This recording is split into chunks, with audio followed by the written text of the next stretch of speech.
स्वागत है दोस्तों आपका मेरे चैनल सिंह क्लासेस में।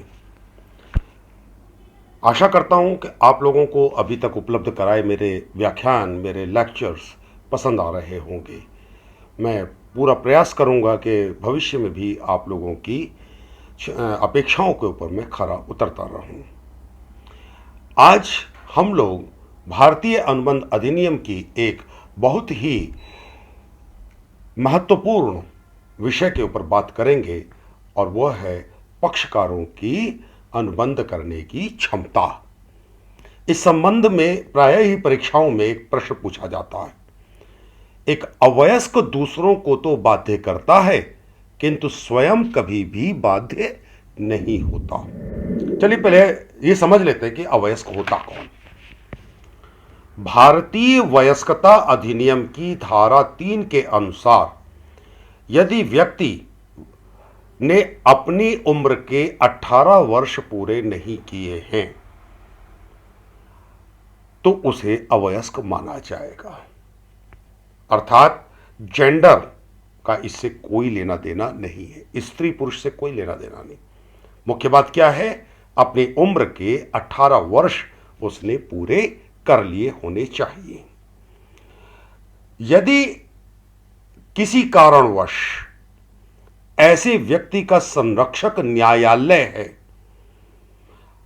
अथवा उसकी संपत्ति कोर्ट ऑफ वार्ड्स के अधीन आती है तो यह सीमा 18 वर्ष की सीमा को 21 वर्ष की सीमा माना जाएगा। यानी कि दूसरे शब्दों में, सामान्य परिस्थितियों में कोई भी व्यक्ति जिसने अपनी उम्र के 18 वर्ष पूरे कर लिए हों उसे हम वयस्क मानेंगे।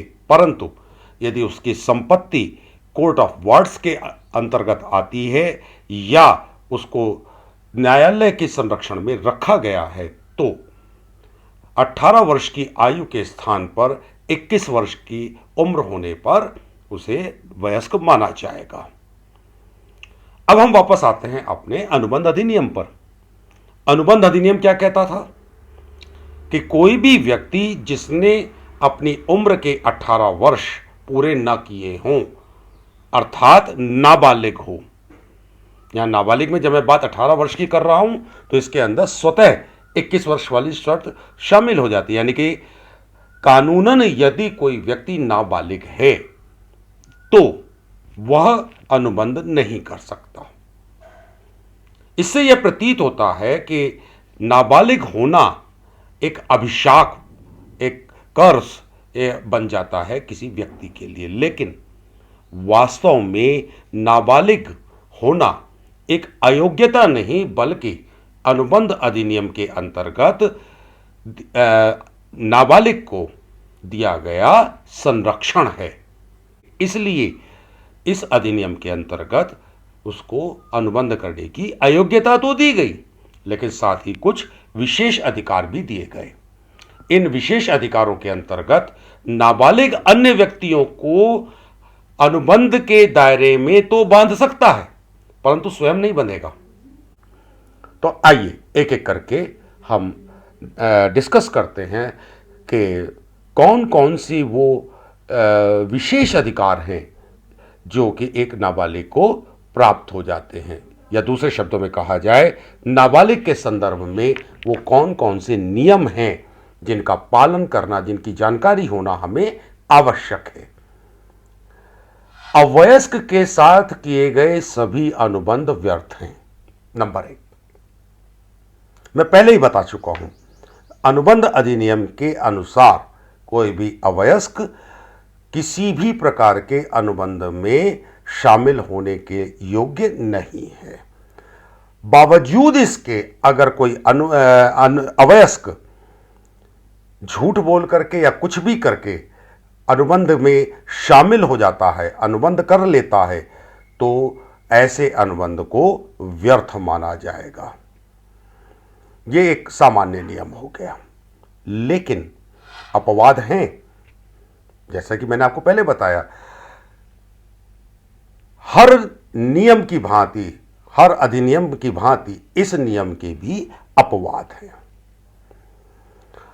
अगर अवयस्क के ने जीवन रक्षक आवश्यकताओं की पूर्ति के लिए कोई अनुबंध किया है तो वहां पर अनुबंध के शर्तों के अधीन अवयस्क स्वयं नहीं बल्कि उसकी संपत्ति दायी हो जाएगी। इसका अर्थ क्या हुआ? इसका अर्थ हुआ कि अगर किसी नाबालिग ने, किसी अवयस्क ने अपनी जीवन रक्षक आवश्यकता, जैसे खाने के लिए रोटी, पहनने के लिए कपड़ा, रहने के लिए मकान, बीमार हो गए तो दवाइयाँ, डॉक्टर से कंसल्टेशन, ये चीज़ें जीवन रक्षक हैं। अगर इनके ऊपर खर्च नहीं किया गया तो अवयस्क का जीवन खतरे में पड़ सकता है, अथवा उसका जो जीवन है वो अपने न्यूनतम स्तर का पालन नहीं कर पाएगा।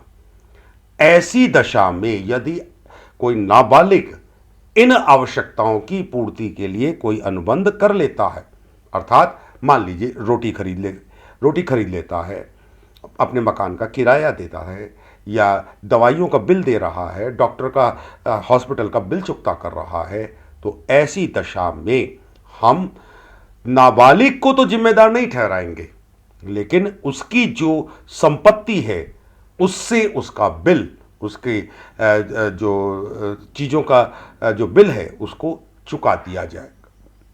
किसी वजह से यदि उसके पास इतनी संपत्ति नहीं है कि वह इस बिल को चुका सके तो नाबालिग को इसके लिए किसी प्रकार का दंड नहीं दिया जाएगा।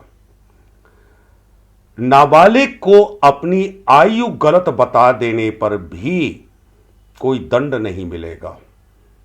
अर्थात नाबालिग यदि अपने आप को बालिग बता करके कोई अनुबंध कर लेता है और बाद में वह अपने आप को नाबालिग सिद्ध करना चाहता है या सिद्ध कर देता है, किसी भी दशा में अनुबंध से, किसी भी प्रावधान से उसको मुक्ति मिल जाएगी। यानी कि दूसरे शब्दों में अवयस्क को अपनी आयु गलत बताने के लिए किसी प्रकार का कोई दंड नहीं दिया जा सकता। पुष्टिकरण: नाबालिग रहते हुए यदि किसी अनुबंध में अवयस्क एंटर करता है तो जब भी कभी वो बालिग होगा उस पुराने अनुबंध का पुष्टिकरण नहीं कर सकता, उसे नए सिरे से नए अनुबंध में जाना होगा। मतलब अवयस्कता के दौरान किए गए किसी भी कार्य के लिए वयस्क होने पर आप उसे जिम्मेदार नहीं ठहरा सकते। यहां तक कि अवयस्क स्वयं भी अपने पूर्व कार्यों की कोई जिम्मेदारी नहीं ले सकता। यदि संरक्षक के द्वारा कोई अनुबंध किया गया है,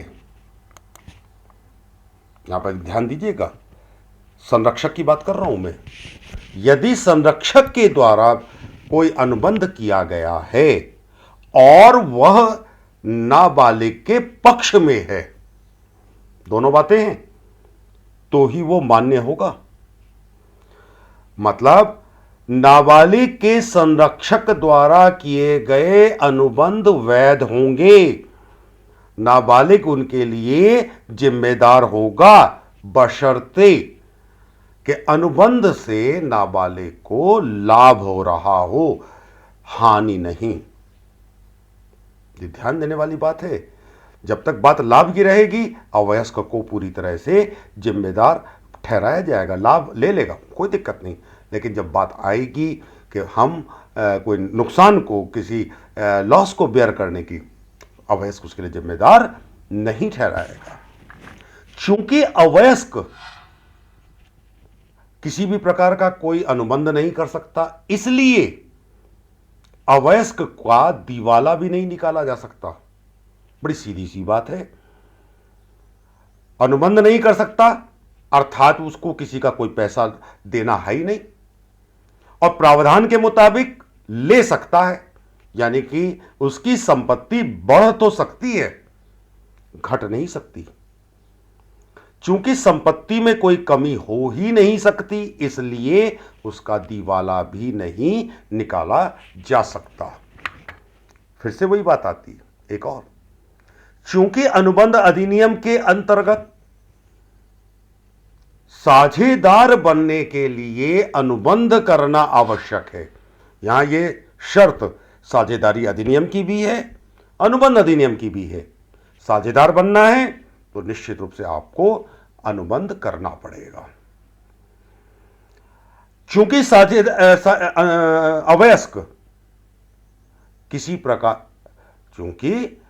अवयस्क किसी भी प्रकार का कोई अनुबंध नहीं कर सकता, इसलिए अवयस्क को पार्टनरशिप में, साझेदारी में पार्टनर नहीं बनाया जा सकता है।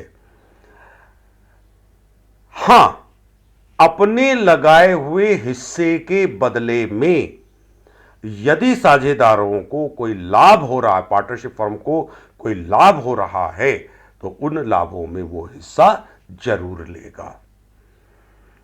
साझेदारी की जितनी भी संपत्तियां होंगी, उन संपत्तियों में पूरी तरह से उनमें हिस्सा भी लेगा और उनको प्रयोग भी करेगा। लेकिन किसी भी किस्म का यदि साझेदारी को नुकसान हुआ या कोई देय आ गया है, किसी की लायबिलिटी आ गई है, तो अवयस्क जिम्मेदार नहीं हो गया। अवयस्क नेगोशिएबल इंस्ट्रूमेंट्स के लिए कोई रेस्पॉन्सिबिलिटी नहीं रखता। बात फिर वही आ जाती है, कोई भी नेगोशिएबल इंस्ट्रूमेंट जब आप इश्यू कर रहे हैं तो इसका मतलब आप अनुबंध कर रहे हैं, और अनुबंध हम कर नहीं सकते। इसलिए कोई भी अवयस्क विनिमय साध्य विलेख में कोई दायित्व नहीं रखेगा। एक अवयस्क अंशधारी तो बन सकता है, लेकिन याचनाओं के लिए उसे दायी नहीं ठहरा सकते। मतलब एक अवयस्क ने शेयर के लिए अप्लाई किया, जो एप्लीकेशन मनी थी उतना दे दिया, उसके बाद उसने पैसा देना बंद कर दिया, तो भी आप उससे पैसा मांग नहीं सकते। आप कोई कानूनी दायित्व उसके विरुद्ध नहीं खड़ा कर सकते, और साथ ही आप उसे अंशधारी के पद से हटा भी नहीं सकते। अर्थात एक अवयस्क अंशधारी तो हो सकता है, लेकिन याचनाओं के भुगतान के लिए वह दायी नहीं होगा। अवयस्क के कार्यों के लिए उसका प्रतिभू, गारंटर, वो जिम्मेदार होगा। अगर अवयस्क की किसी ने कोई जिम्मेदारी ली है, तो इसका मतलब उस जिम्मेदारी का निर्वाह, उस गारंटी का निर्वाह गारंटर को करना पड़ेगा। और यहां यह भी ध्यान रखना है कि अगर इस गारंटी के निर्वाह के प्रक्रिया में, प्रोसेस में, अगर अवयस्क को किसी प्रकार का कोई नुकसान हो रहा है, तो गारंटर स्वयं जिम्मेदार होगा। अवयस्क को हम जिम्मेदार नहीं ठहरा सकते।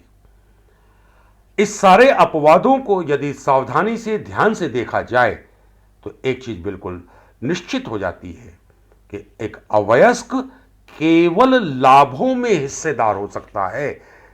अवयस्क केवल लाभों में हिस्सेदार हो सकता है, हानि में उसको हिस्सा नहीं दिया जा सकता। यानी कि अनुबंध अधिनियम की यह कहावत कि एक अवयस्क दूसरों को तो बाध्य करता है, परंतु दूसरों से कभी बाध्य नहीं होता, सत्य है। धन्यवाद दोस्तों। आशा करता हूं आज का यह व्याख्यान आपके हितकारी रहा होगा, आपके लिए सुविधाजनक रहा होगा। धन्यवाद। जुड़े रहिए ऐसे ही मेरे चैनल सिंग्स क्लासेस से, जहां पर आपको वाणिज्य विषय से संबंधित विभिन्न विषयों के विभिन्न व्याख्यान समय समय पर, निश्चित समय अंतराल पर उपलब्ध कराए जाते हैं। नमस्कार।